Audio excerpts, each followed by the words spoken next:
దేవుడిని దూషిస్తున్నాను, కానీ అసలు నా బ్రతికి ఎలా ఉంది, నా నడత ఎలా ఉంది, నా క్రియలు ఎలా ఉన్నాయి, నా మాటలు ఎలా ఉన్నాయి, నా చూపు ఎలా ఉంది, నా నడవడిక ఎలా ఉంది అని మనస్సు మార్చుకొని మారు మనసు పొందేటువంటి వారు లేరంట. ఎందుకు వేదనలు కలుగుతున్నాయి? ఎందుకు వేదనలు కలుగుతున్నాయంట? మారు మనసు పొందక. చెప్పండి, మాట ఎందుకు కలుగుతుందండి వేదన? మనసు మారక.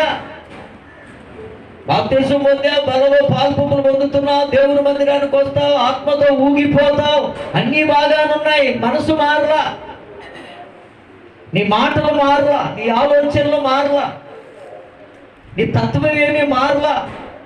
అదే పాత నడవడిక, పాత ఆలోచన, పాత మాట, పాత చూపు, పాత ప్రవర్తన, పాత పద్ధతులే. అందుకే వేదనలు కలుగుతున్నాయి. వేదన అనబడిన శ్రమ ఆత్మీయ జీవితంలోనికి రాకుండా ఉండాలి అని అంటే యేసుక్రీస్తు ప్రభువుని ఎరిగినటువంటి మనము ఏం చేయాలి? మారు మనసు పొందాలి, మనస్సు మారాలి. మారు మనసు పొందడం అంటే అర్థం ఏంటంటే యేసుక్రీస్తు ప్రభువుని రక్షకుడిగా అంగీకరించక క్రితం ఏ మనసు నీవు కలిగి నడవడికను కలిగి ఉన్నావో, యేసుక్రీస్తు ప్రభువుని రక్షకుడిగా అంగీకరించిన తర్వాత ఆ పాత ఛాయలేమి నీలో ఉండకూడదు. అది మారు మనస్సు. వీళ్ళంట వారికి కలిగినటువంటి వేదనను బట్టి, పుండ్లను బట్టి, శ్రమలను బట్టి పరలోకమందున్న దేవుడిని దూషిస్తున్నారు, కానీ తమ క్రియలు ఎలా ఉన్నాయో చూసుకొని మారు మనసు పొందట్లేదంట. అందుకే వేదన పడుతున్నారు. అర్థమైందా? నువ్వు 52 ఆదివారాలు మందిరానికి వస్తే రావచ్చు, సంవత్సరంలో ఉపవాస ప్రార్థనలన్నింటిలో పాల్గొనవచ్చు, ఘనంగా దేవుని కొరకు నువ్వేమేమైనా చేసి ఉండొచ్చు, కానీ నీ క్రియలను బట్టి పరిశీలన చేసుకుని మారు మనసు పొందావా?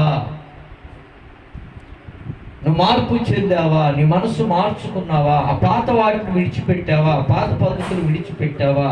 అలా నువ్వు మారు మనసు పొందగలిగితే, నీ మనస్సు మార్చుకోగలిగితే వేదన అనేటువంటిది ఇక ఉండనే ఉండదు. చెప్పండి, వేదనలు ఉండడానికి మొదటి కారణం ఏంటి? మారు మనసు పొందక, మనసు మార్చుకోక. రెండోది, ఎందుకు ఆత్మీయుల జీవితాల్లో వేదనకరమైన పరిస్థితులు ఉంటున్నాయి? కీర్తనల గ్రంథం 25 అధ్యాయం.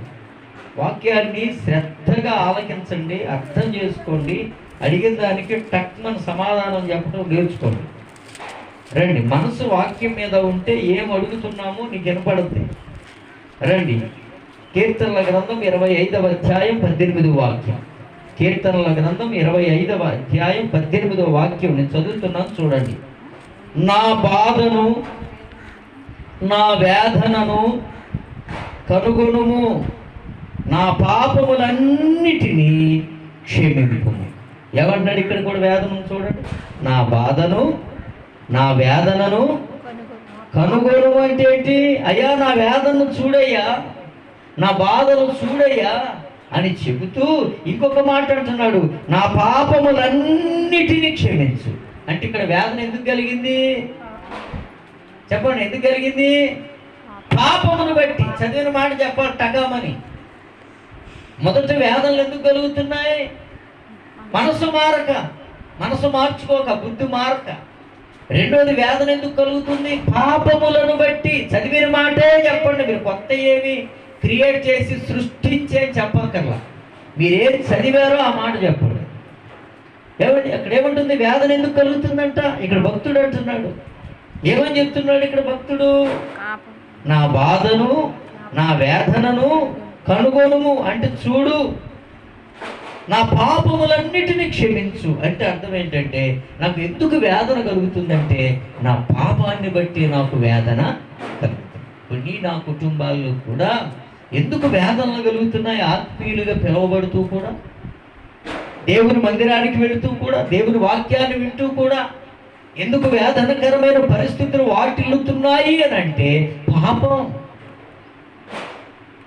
మాట దేవునికి అనుకూలంగా లేక, నువ్వు చూసేవి దేవునికి అనుకూలంగా లేక, నువ్వు చేసేవి దేవునికి అనుకూలంగా లేక, నువ్వు చెప్పేవి దేవునికి అనుకూలంగా లేక, నీ జీవితం దేవుని వాక్యానికి అనుకూలంగా లేకపోవటం వలన అదే కదా పాపం.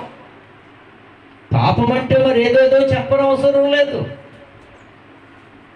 పరిశుద్ధతలో కొనసాగుతున్న నీవు, పరిశుద్ధుడైన దేవునిని ఆరాధిస్తున్నటువంటి నీవు, ఆ పరిశుద్ధుడైన దేవునికి అనుకూలంగా నువ్వు బ్రతుకుతున్నావా? అటు అనుకూలత లేకపోతే అది పాపమే.